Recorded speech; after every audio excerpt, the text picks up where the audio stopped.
बिस्मिल्लाहिर्रहमानिर्रहीम। अस्सलामु अलैकुम व रहमतुल्लाहि व बरकातुहू। इम्प्रूव योर फेथ में आप सबको खुशामदीद।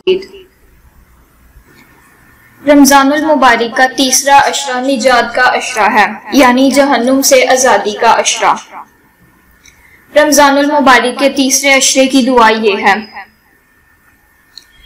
बिस्मिल्लाहिर्रहमानिर्रहीम, अल्लाहुम्मा अजिरनी मिनन नार।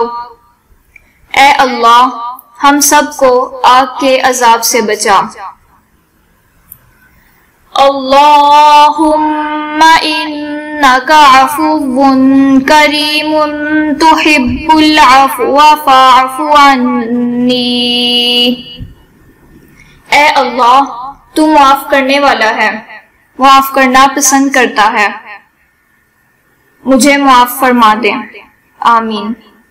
अगर आपको हमारी आज की वीडियो पसंद आई है तो चैनल को लाइक और सब्सक्राइब करें, ज्यादा से ज्यादा शेयर करें और बेल की आइकन को प्रेस करें ताकि हर आने वाली नई वीडियो आपको सबसे पहले मिल सके। शुक्रिया।